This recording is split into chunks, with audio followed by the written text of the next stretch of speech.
ആ സഹോദരന്റെ വീട്ടിൽ ഈ സ്ത്രീയെ കയറ്റില്ല. മൂത്ത സഹോദരൻ തൊട്ടപ്പുറത്ത് താമസിക്കുന്നുണ്ട്. അയാള് സൗദിയിലോ മറ്റോ വിദേശത്താണ്. അയാളുടെ വീട്ടിലും ഈ സ്ത്രീയെ കയറ്റില്ല. മറ്റൊരു സഹോദരി കഴക്കൂട്ടത്ത് താമസിക്കുന്നുണ്ട്. അവരൊന്നും ഇവരെ ഫോണിൽ പോലും വിളിക്കില്ല. പിന്നെയുള്ള ഒരു സഹോദരി, ഇളയ സഹോദരി ഷമീമയെന്നോ മറ്റോ അവൾ ചെയ്തു. അതായത് ഞാൻ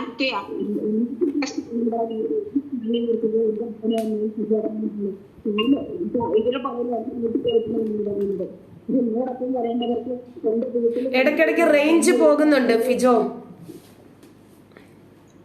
ഇപ്പൊ കേൾക്കാം. ഇപ്പൊ നന്നായിട്ട് കേൾക്കാം. വീടിന്റെ പരിസരത്താണ് ഇവിടെ. ഇവരെ ഒരു കാരണവശാലും ഇവരായിരിക്കുന്ന ഈ സാഹചര്യത്തിൽ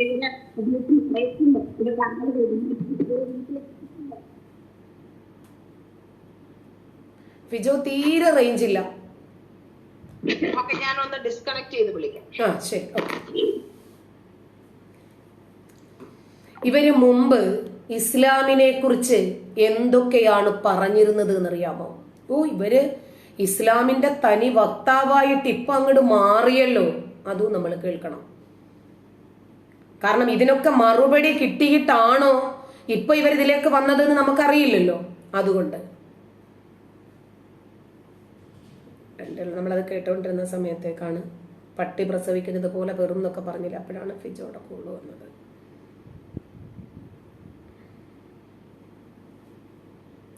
അവർക്ക് തെറിയല്ലാതെ മറ്റൊന്നും പറയാൻ അറിയില്ല. അവര് പറയാറില്ല. അങ്ങനെ ഉണ്ടെങ്കിൽ മൂത്തവൻ ഇച്ചിരി പഠിപ്പിച്ചായിരിക്കും, കുറച്ച് റെസ്പോൺസിബിലിറ്റി ഒക്കെ ഉണ്ടായിരിക്കും. അടുത്ത കുട്ടി മൈ ബി ഉഴപ്പനായിരിക്കാം. ഇനി അടുത്ത കുട്ടി അതല്ലെങ്കിൽ കുറച്ചുകൂടെ വേറെ രീതിയിൽ കരിയർ ലെവലിലൊക്കെ ഒന്ന് നന്നായിട്ട് വരുന്നവനായിരിക്കും. ഇങ്ങനെ ഒരു 3 കാറ്റഗറി ആയിട്ട് നമുക്ക് ഇവരുടെ കുട്ടികളെ തിരിക്കാം. അതില് ഏറ്റവും പോക്ക് കേസായ ഒരെണ്ണം ഉണ്ടാവും. അത് ഷുവറാണ്, നമ്മുടെ വീട്ടിലും ഉണ്ടാവും. ഏറ്റവും കുഴപ്പം പിടിച്ചത് ഒരെണ്ണം കാണും. അതിന് നമ്മൾ തിരുത്തിയെടുക്കും, നന്നാക്കി എടുക്കും. ഇവരെന്താ ചെയ്യുന്നതെന്ന് അറിയുമോ? ആ സാധനത്തിന് ദൈവഭയം ഉണ്ടാക്കി കൊടുത്തു കഴിഞ്ഞാൽ അത് നന്നാകുന്നു. പിന്നെ നേരെ കൊണ്ടുപോയി മദ്രസയിൽ പഠിപ്പിക്കാം. ഇവന് സ്കൂളിൽ വിടത്തില്ല, മര്യാദക്കുള്ള പൊതുകാര്യങ്ങൾ പറഞ്ഞു കൊടുക്കത്തില്ല, ബാക്കിയുള്ള സമകാലിക വിഷയങ്ങൾ ഒന്നും തന്നെ അതിന് മനസ്സിലാക്കി കൊടുക്കില്ല. ഓൺലി ഖുർആൻ വായിച്ചു കഴിഞ്ഞ ഒരു റെസ്പെക്റ്റ് ആണ്. ഈ സാധനം വായിച്ചു കഴിഞ്ഞാൽ പിന്നെ അങ്ങ് എഴുന്നേറ്റ് ഇന്ന് തൊഴല. ബാക്കി ഒരു രീതിയിലുള്ള അറിവോ വിവരമോ ഇയാൾക്ക് ഉണ്ടാവുകയുമില്ല. ഇത് കണ്ടും ഇത് വായിച്ചും ഇത് മാത്രം തിന്നും ഇത് മാത്രത്തിൽ ജീവിക്കുന്ന അയാളോട് എന്ത് പറഞ്ഞാൽ മനസ്സിലാകാനാണ്? അതിന്റെ കൂടെ ചെയ്യുന്ന ഒരു സർക്കംസേഷൻ. ഈ ഒരു വിഷയം കൊണ്ടാണ് ഏറ്റവും കൂടുതൽ ഇവർ വൈകൃതമായി ചിന്തിക്കുന്നത്. ഇവരോട് എന്ത് പറഞ്ഞാലും ബേസിക്കലി ഈ ഇസ്ലാം നാമധാരികൾ തീവ്ര പിന്നെ ഈ ഇസ്ലാം ഇതുള്ള ഒരു കമ്മ്യൂണിറ്റി ഉണ്ട്. അവരോട് നിങ്ങൾ എന്ത് സംസാരിച്ചാലും അവര് ടോപ്പിക് എൻഡ് ചെയ്യണതും ടോപ്പിക് തുടങ്ങുന്നതും ഈ സാധനം വെച്ചിട്ടാണ്. അതിനകത്തൊരു മാറ്റവും ഇല്ല. അപ്പൊ ഈ ചിന്താഗതിയും ഇത് മാത്രം ചിന്തിച്ച് ഇതിനെ മാത്രം ബേസ് ചെയ്ത് ചിന്തിക്കുന്നവർ ഇത് ചെയ്തില്ലെങ്കിലേ അത്ഭുതമുള്ളൂ. ചോദ്യം അതൊന്നുമല്ല, ഞാൻ പറയാൻ ആഗ്രഹിക്കുന്നതും അതൊന്നുമല്ല. ഇതിനെ സപ്പോർട്ട് ചെയ്യുന്ന ഒരു പറ്റം തീവ്രവാദികളുണ്ട്. അവരുടെ മൈൻഡ് സെറ്റ് എന്താണെന്ന് മനസ്സിലാകുന്നില്ല. മനുഷ്യനെ അല്ലെന്ന് വേണം അവരെയൊക്കെ പറയാൻ, മനുഷ്യനെ അല്ല. പിന്നെ ഏറ്റവും കൂടുതൽ റിപ്പോർട്ട് വരുന്നതിന് ഒരു താങ്ക്സ് ഉണ്ട്. കാരണം ആ കമ്മ്യൂണിറ്റിയിൽ നിന്നുള്ളവരായിരിക്കുമല്ലോ ഈ ഇൻഫർമേഷൻ പുറത്തേക്ക് വിടുന്നത്. അതുകൊണ്ടായിരിക്കുമല്ലോ കൂടുതൽ നമുക്ക് ഈ ന്യൂസ് പുറത്തേക്ക് കിട്ടുന്നത് ആയിരിക്കാം. അങ്ങനെയാണ് ഞാൻ ചിന്തിക്കുന്നത്. ഇനി അങ്ങനെ അല്ലെന്ന് വെക്കാം, റിപ്പോർട്ട് ചെയ്യപ്പെട്ട കേസുകളെക്കാൾ കൂടുതൽ റിപ്പോർട്ട് ഇല്ലാത്തതുണ്ടാവില്ലേ? എനിക്കൊരു സുഹൃത്തുണ്ട് ഇവിടെ ദുബായില്, ഒരു വക്കീലാണ്. പേര് കേട്ട പുള്ളിയുടെ പേര് ഞാൻ പറയില്ല, സോറി, പക്ഷെ ഈസ് മൈ ബെസ്റ്റ് ഫ്രണ്ട്. ഞാൻ ഒരിക്കൽ റൈറ്റപ്പ് എഴുതി, മിക്ക റൈറ്റപ്പ് ഒക്കെ എഴുതി പുള്ളിക്ക് കൊടുക്കാറുണ്ട്. അപ്പൊ എന്നോട് വന്നിട്ട് ഞാനൊരു സ്റ്റോറി പറഞ്ഞാൽ എനിക്ക് എഴുതി തരുമോ എന്ന് ചോദിച്ചു. ശരി ചെയ്യാമെന്ന് പറഞ്ഞു. ഇതേ സെയിം തിങ് ആണ്. കുണ്ടനടി, മദ്രസയിൽ നടന്ന ഒരു കുണ്ടനടിയാ പുള്ളിക്ക് എന്നോട് പറയാനുണ്ട്. ആദ്യം ഞാൻ വിചാരിച്ചു ഇയാൾ ഫ്ലർട്ട് ചെയ്യാണ്, അല്ല എന്റെ സുഹൃത്താണ്, ഫ്ലർട്ട് ചെയ്യാണ്. എന്റെ ഒരു ക്യാരക്ടർ അറിയാവുന്ന ഒന്നിനു മുമ്പേ ഞാൻ ചെരുപ്പൂരിയായിരിക്കും തല്ലിയ. അപ്പൊ ഇത് അറിഞ്ഞിട്ടും പുള്ളി ഇത് പറയുന്നത്, പിന്നെ ഇത് കരയാണ്. ഞാൻ കണ്ടിട്ടുള്ളതിൽ വെച്ച് ഏറ്റവും സ്ട്രോങ് മെൻ ആണ് അയാൾ. മീൻസ് അത്രത്തോളം ഈ ലേബർ ക്യാമ്പിലേക്ക് ആളുകളുടെയൊക്കെ ഇഷ്യൂ ഒക്കെ അങ്ങനെ നെഞ്ചു വിരിച്ച് നേരിടുന്ന ഒരു വ്യക്തിയാണ്. പുള്ളിയുടെ പേര് ഞാൻ പറയാൻ ആഗ്രഹിക്കുന്നില്ല. പക്ഷെ ആള് കരയുകയാണ്. ഒന്ന് ഓർത്തു നോക്കിയെന്ന്, ഇത്രത്തോളം ഇവിടെ അത്രയും എസ്റ്റാബ്ലിഷ് ആയ അത്രയും ആ ടോപ്പ് ലെവലിൽ നിൽക്കുന്ന അയാൾക്ക് പോലും പറയാനുണ്ട് ഒരു സംഗതി എന്നുള്ളതാണ്. അങ്ങനെ ഈച്ച് ആൻഡ് എവരിത്തിങ്. ഇതെന്തുകൊണ്ട് നിങ്ങൾ കേസ് കൊടുത്തില്ല, എന്തുകൊണ്ട് പറഞ്ഞാൽ മാമായോട് പോയി പറഞ്ഞപ്പോ മാമ പറഞ്ഞു സാരമില്ല, അത് ഉസ്താദല്ലേ, ക്ഷമിച്ചേക്കൂ എന്ന് പറഞ്ഞു. ദെൻ ഞാൻ ഒരു റൈറ്റപ്പ് എഴുതി കൊടുത്തു. അത് പക്ഷെ പുള്ളിയുടെ പേര് വെക്കാതെ ചെയ്യാതെ പകരം ചുമ്മാ ഒരു ആമുഖം പോലെ ഇത് എഴുതിയിട്ട് ഗൾഫ് ന്യൂസിൽ വന്നിട്ടുണ്ട്, എന്റെ കൊണ്ട് വേണമെങ്കിൽ ഞാൻ തരാം. അപ്പൊ അങ്ങനെ ഒരു എക്സ്പീരിയൻസ് എനിക്കുണ്ട്. പുള്ളിയുടെ സ്വദേശം കണ്ണൂരാണ്. അത്രയും അതിൽ കൂടുതൽ എക്സ്പ്ലെയിൻ ചെയ്യാൻ പറയരുത്, സോറി. അപ്പൊ അങ്ങനെ ഒരു എക്സ്പീരിയൻസ് ഉള്ളതിൽ കൂടെയാണ് ഞാൻ കൂടുതൽ അറിയാൻ തുടങ്ങിയത്. ഞങ്ങളുടെ നാട്ടിലും വന്നു കണ്ണൂർ സൈഡിൽ നിന്നുള്ള ഒരു മോദി, ഉസ്താദല്ല മോദി എന്ന് പറയുന്നത് കയ്യാളെന്ന് പറയും, നമ്മളെ മേച്ചിരിക്ക് കൂട്ട് കയ്യാളെന്ന് പറയുന്നത്. ഈ കയ്യാള് വന്നിട്ട് നൂർജി എന്ന് പറയുന്നത് എന്ന് പറഞ്ഞാൽ ബാങ്ക് വിളിക്കുന്ന ആളാ, കയ്യാളോ എന്താ മേശിരി പണിയോ ചെയ്യുന്നേ? എന്റെ ഒരു കൂട്ടുകാരിയുടെ കുഞ്ഞുമോൾ, ഒരു കുട്ടി, അതിന് 4 വയസ്സോ 5 വയസ്സേ ഉള്ളൂ. അതിന് ബ്ലീഡിങ് ആയി എന്ന് ഓർത്തോണം. ഇവൻ കൈവച്ചെന്തോ ശസ്ത്രക്രിയ നടത്തിയത്. ഇവനെ എന്തോ ചെയ്യണമായിരുന്നു. ഞാൻ ചെന്നു ഈ മദ്രസ പൊട്ടന്മാരോട് പറയുമ്പോ മദ്രസ പൊട്ടന്മാര് പറയാത് പള്ളിക്ക് പ്രശ്നം വരും, പ്രോബ്ലം വരും, വെളിയിൽ പറയേണ്ട, നമുക്ക് അവനെ അങ്ങ് ഇവിടുന്ന് അങ്ങ് തട്ടിയേക്കാം. ഇവനെ തട്ടി അടുത്ത രാജ്യത്തേക്ക് വിടുക, അല്ലെങ്കിൽ അടുത്ത സംസ്ഥാനത്തേക്ക് വിടുക, അവിടുത്തെ കുട്ടിയുടെ ബ്ലീഡിങ് കാണുക, അതല്ലേ? ആദ്യമേ ഞാൻ വെള്ളിയാഴ്ച പള്ളിയിൽ അവതരിപ്പിച്ച് ചോദിച്ചു, നിങ്ങൾ ഇതിന് ആക്ഷൻ എടുക്കുന്നുണ്ടോ ഇല്ലയോ? പറ്റില്ല. ആരാണിത് ചെയ്യുന്നത്, ഇത് സ്റ്റോപ്പ് ചെയ്യണമെന്നൊരു വ്യക്തമല്ല. ഈ അവിടെ ഉള്ളവർക്ക് എല്ലാവർക്കും തന്നെ ഈ പൈതലിന്റെ അത്രയും പ്രായത്തിലുള്ള മക്കളുണ്ട്, പക്ഷെ എതിർക്കില്ല. എന്ത് വിരോധാഭാസമാണെന്ന് ആലോചിച്ച് നോക്കണം.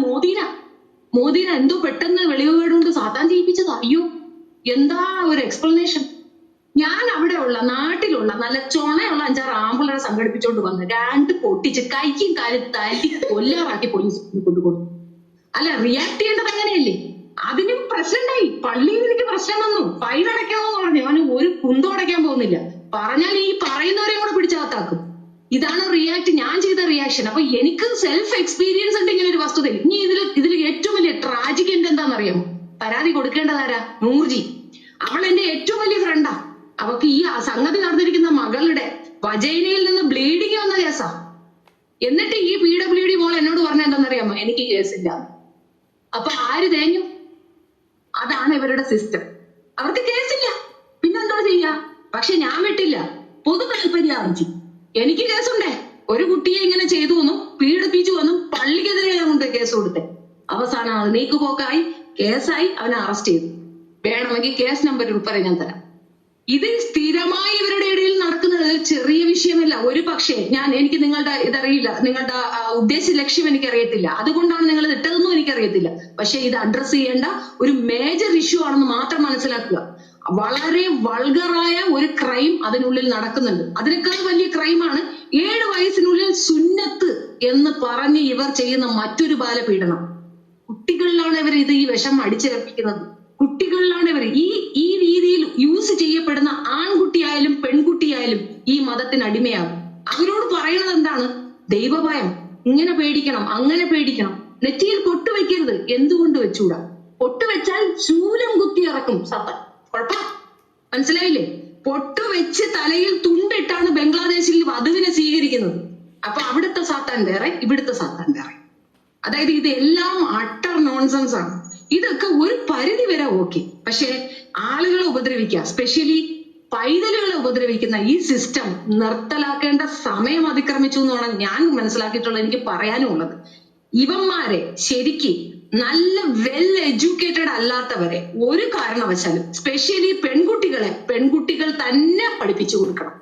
പെൺകുട്ടികൾക്ക് ഈ പാഠം പഠിപ്പിച്ചു കൊടുക്കൂല. കാരണം ഈ സൂത്രം പെണ്ണുങ്ങൾ പഠിച്ചു കഴിഞ്ഞാൽ അന്നവന്മാരെ ചെരുപ്പിനടിച്ചിട്ടില്ലെങ്കിൽ നോക്കിയോളി നിങ്ങൾ. ഇത് വായിച്ച് ഇതിന്റെ അർത്ഥം മനസ്സിലാക്കി ഒരു പെണ്ണ് പിന്നെ ആ മതത്തിൽ നിൽക്കൂല, പറ്റൂല. അതുകൊണ്ട് പെണ്ണുങ്ങളെ പഠിപ്പിക്കൂല. പക്ഷെ എന്റെ അഭിപ്രായം പറയുന്നത്, പെൺകുട്ടികളെ നിങ്ങൾക്ക് മതം പഠിപ്പിക്കണോ, അത് പെണ്ണൊരുത്തി തന്നെ പഠിപ്പിക്കണോ എന്നൊരു നിർബന്ധ നിയമം ഇവർക്കിടെ കൊണ്ടുവരേണ്ടതുണ്ട്. ഇവർ ചോദിക്കും ഞങ്ങളുടെ മതം, ഞങ്ങളുടെ അവകാശം, ഞങ്ങളുടെ മാങ്ങ, ഞങ്ങളുടെ കോക്കനാട്ട് എന്നൊക്കെ പറയും.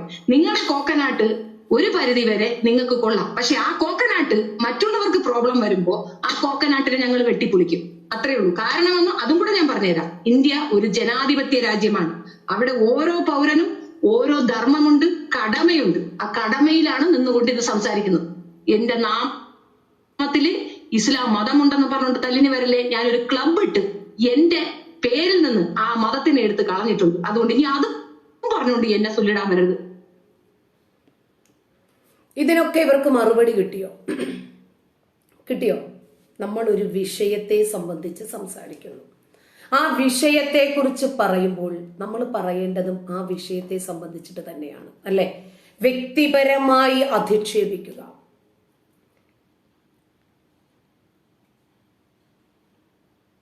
വ്യക്തിപരമായി ഒരാളെ അറ്റാക്ക് ഇവർ വിചാരിച്ചത് അങ്ങനെയൊക്കെ കാണുമ്പോഴത്തേക്കിനും അയ്യോ നമ്മളങ്ങ് മാനസികമായിട്ട് തളർന്നു പോകും, തകർന്നു പോകും, ഇങ്ങനെയൊക്കെ വിചാരിച്ചിട്ടാണ്. ഒന്നാമത്തെ കാര്യം, മുസ്ലിങ്ങൾക്ക് ഒരു പ്രത്യേകതയുണ്ട്. എന്താണെന്നറിയാമോ? അവർക്ക് അവരെ എതിർക്കുന്നവരെ ഏതു വിധേനയും ഇല്ലാതാക്കണം. ഈ ഒരൊറ്റ ലക്ഷ്യമേ അവർക്കുള്ളൂ. ഓക്കെ, അവർക്ക് എന്നെ പ്രതിരോധിക്കണമെങ്കിൽ ആശയപരമായിട്ട് ഇവർക്ക് വിജ്ഞാനം വേണം. അതിനില്ല, പാപ്പര. ഇനി അതല്ലെങ്കിൽ ആദർശം ഇല്ല, മതവിജ്ഞാനം ഇല്ല. അങ്ങനെ വരുമ്പോൾ എന്ത് ചെയ്യും? നമ്മളെ വ്യക്തിപരമായിട്ട് കയറി അറ്റാക്ക് ചെയ്യാം. മക്കളെ, മാതാപിതാക്കളെ, ഭാര്യയെ, ഭർത്താവിനെ, സഹോദരങ്ങളെ, അയൽക്കാരെ, സുഹൃത്തുക്കളെ, കൂടെ നിൽക്കുന്ന സഹായികളെ, അങ്ങനെ എല്ലാവരെയും പറഞ്ഞു കഴിയുമ്പോൾ ഇവരുടെ സമാധാനം. ഇന്നൊരു 4 പേരെ 10 തെറി പറഞ്ഞല്ലോ. എന്നെങ്കിലും ഒരു ദിവസം ആരാന്റെ കുടുംബത്തെ ചേർത്ത് ഇവർ സെക്ഷുവലി ഫ്രസ്ട്രേഷൻസ് ഇറക്കി വെക്കാതെ കിടന്നുറങ്ങുന്ന ഒരു ദിവസം ഉണ്ടാവോ? ഇവരെ കുറിച്ചിട്ടൊന്നും അറിയാത്തത് കൊണ്ടല്ല, എല്ലാ കാര്യങ്ങളും അറിയാം. ഇവരെ കുറിച്ച് ഒരുപാട് വസ്തുതകൾ അറിയാം. പക്ഷേ എൻ്റെ ജോലി ഇതൊന്നും കണ്ടുപിടിച്ചുകൊണ്ട് നടക്കലല്ല, ഇവരെ അഡ്രസ്സ് ചെയ്യലല്ല എൻ്റെ ജോലി. ഇവരെ സംബന്ധിക്കുന്ന കാര്യങ്ങൾ എൻ്റെ ചാനലിലൂടെ വന്ന് പറഞ്ഞിട്ട് മറ്റുള്ളവരുടെ സമയം കളയലല്ല എൻ്റെ ജോലി. എനിക്ക് ഒരുപാട് വിഷയങ്ങളെ സംബന്ധിച്ചിട്ട് സംസാരിക്കാനുണ്ട്. മതപരമായ വിഷയങ്ങളുണ്ട്, പൊതുവിഷയങ്ങളുണ്ട്, മറ്റ് സോഷ്യൽ ഇഷ്യൂസ് ഉണ്ട്. അപ്പൊ അതിനെയൊക്കെ സംബന്ധിച്ച് സംസാരിക്കാനാണ് ഞാൻ വരുന്നത്. അതുകൊണ്ടാണ് ഞാൻ അതിനകത്ത് ഇന്ന് ടൈറ്റിൽ ഇട്ടത് പോലും ഒരു സ്വകാര്യ വിഷയത്തെ സംബന്ധിച്ചിട്ട് സംസാരിക്കാനാണ് വരുന്നതെന്ന്. കാരണം എല്ലാ ദിവസത്തെ പോലെ ഏതെങ്കിലും വിഷയത്തിൽ അധിഷ്ഠിതമായി സംസാരിക്കുവാണ് എന്ന് ആരും തെറ്റിദ്ധരിച്ച് അവരുടെ സമയം കളയണ്ട എന്ന് വിചാരിച്ചിട്ട്. അപ്പോ ഇങ്ങനെ എല്ലാവരെയും വ്യക്തിപരമായി ലിമിറ്റുകളില്ലാതെ അധിക്ഷേപിക്കുകയും മറ്റുള്ളവരെ തെറി മാത്രം വിളിക്കുകയും ചെയ്യുന്ന ഒരാളോട്, പ്രധാനമന്ത്രിയെ പോലും പൂരത്തെറി പറയുന്ന ഒരാളോട് നമ്മൾ ഏത് ഭാഷയിലാണ് സംസാരിക്കേണ്ടത്? പിന്നെ ഇവർക്ക് ഇതൊന്നും വലിയ പുത്തരിയൊന്നും അല്ല കേട്ടോ. ഇവർക്ക് ജയിലോ കൊലപാതകമോ ബോംബ് വെച്ച് പൊട്ടിക്കലോ ഇതൊന്നും ഇവരെ സംബന്ധിച്ചിടത്തോളം ഒരു വിഷയമല്ല. കാരണം ഇവർ വളരെ എഫിഷ്യൻ്റ് ആയിട്ടുള്ള ഒരു വ്യക്തിയാണ്. ഇവർക്കതൊന്നും കുഴപ്പമില്ല. ഇവര് നോക്കിയോ, ഞാൻ ഒരു